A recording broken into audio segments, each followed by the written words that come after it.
You ever find yourself in a situation so absurd, so off the rails, you can't help but laugh even as it's happening? Because that's exactly what I lived through with Patricia, the infamous HOA president of Pine Lake. A woman who stole my speedboat at 2 in the morning called 911 on me, while she was literally sitting in my boat, on the water, ranting to the dispatcher about how I had sabotaged her. The kicker? She didn't realize I could monitor and control everything she was doing, right from my phone, while I sat warm and dry at home. Honestly, the level of delusion was kind of impressive. Let me back up a sec so you get the full picture. 6 months before this mess, I thought I'd landed in paradise. I'm Jake Mitchell, 38, fresh off selling my software startup, ready to swap city chaos for lakefront peace. My morning commute went from 2 hours of gridlock to 15 glorious minutes skimming blue water in my boat. Thunderbolt, coffee in hand, mist rising around me, engine purring under the sunrise. Life was sweet, but it turns out paradise had a troll under the bridge.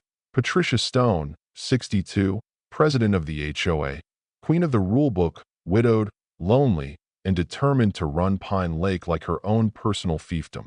Patricia sent me a welcome packet, a 12-page stack of rules, all highlighted, like she was prepping for a Supreme Court case. I thought it was overkill, but hey, maybe she was just thorough. Week 2, complain about my boat being too loud. I checked. Nope, well within the legal decibel range. Week 3, she claimed my dock was 3.2 feet too long, complete with photos and a measuring tape. I measured, again, all good. Week 4, a letter about my life jacket violating community aesthetic standards.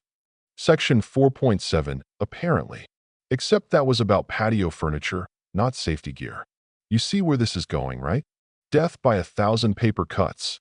Things escalated. She started lurking around with a camera, trying to catch me breaking rules.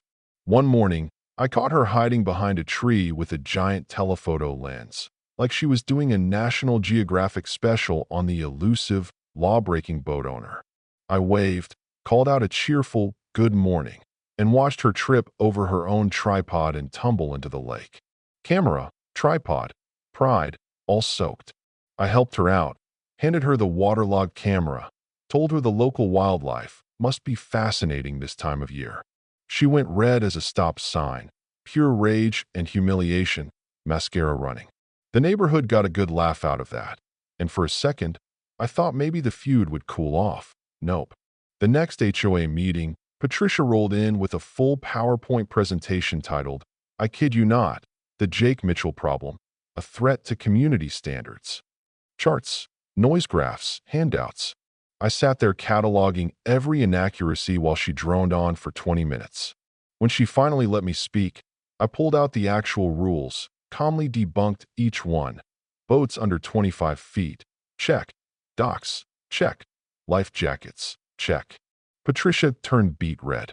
You think you're so smart with your loopholes, she snapped. They're just the rules, Patricia, I said. The room shifted. Neighbors were on my side now. But this wasn't over. Oh, not by a mile. She went full PI, hiring a guy named Jerry from Craigslist.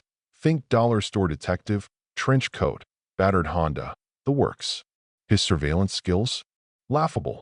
I'd wave at him from my kitchen window while he ducked and spilled coffee on himself. He lasted 3 days before I caught him, bird watching, with toy binoculars. Then Patricia took her war up the ladder. Noise control, Coast Guard, EPA. Each agency cleared me and even complimented my boat maintenance.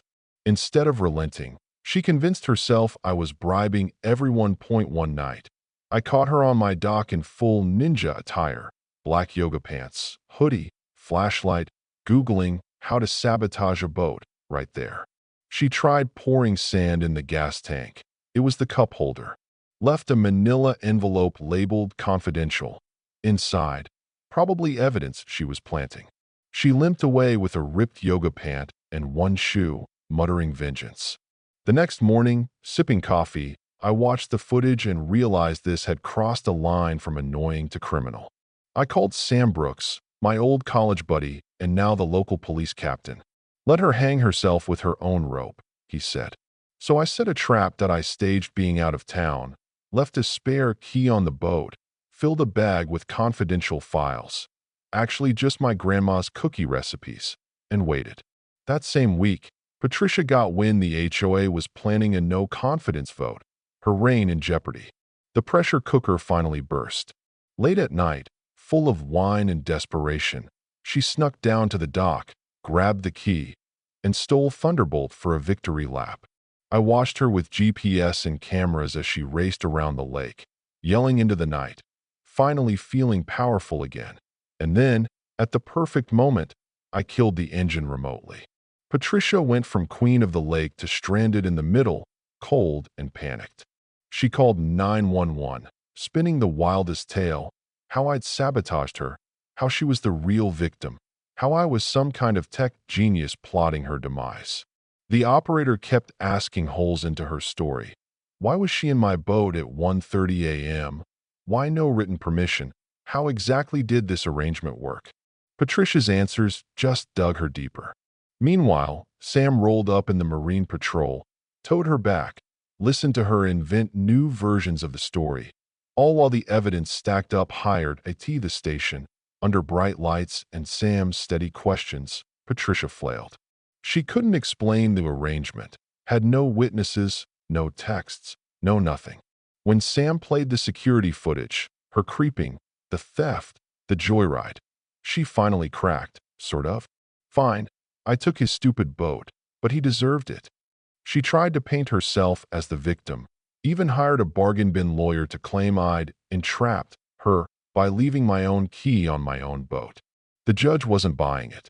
6 months suspended, 2 years probation, 8 grand in fines, banned for life from any HOA board, 5 years barred from contacting me. Justice served, Pine Lake style. What happened next is the real twist. Without Patricia's tyranny, the community blossomed. The new HOA board stopped nitpicking and started actually improving things. Common sense rules, neighborly talks before complaints, a real good neighbor policy. For the first time, Pine Lake felt like home. I got a standing ovation at the next HOA meeting. People apologized for Patricia's craziness. They threw out her stack of complaint letters, reimbursed me for security cameras, even set up a community watch system using them. Patricia faded into legend, selling her house at a loss, moving downtown, reportedly trying and failing to become president of her new building's tenant board after news of the boat fiasco surfaced online. Me? I hosted barbecues, waved at kids on their docks, and started giving boat rides to families. Then, in the wildest bit of poetic justice, Sam bought Patricia's old place, moving in as the new neighbor and unofficial community cop. Now the HOA has an actual officer for backup, he joked. Pine Lake became the poster child for how to survive and thrive. After a neighborhood dictator gets the boot, so tell me, was I wrong to bait Patricia, or did she get exactly what she deserved? Where's the line between protecting yourself and letting someone self-destruct? Drop your thoughts in the comments. Would you have handled it differently? Share your own HOA horror stories. And if you think karma caught up with Patricia, let me know. Because sometimes, the only way to fix a broken community is to let the worst neighbor write her own ending and then start fresh together.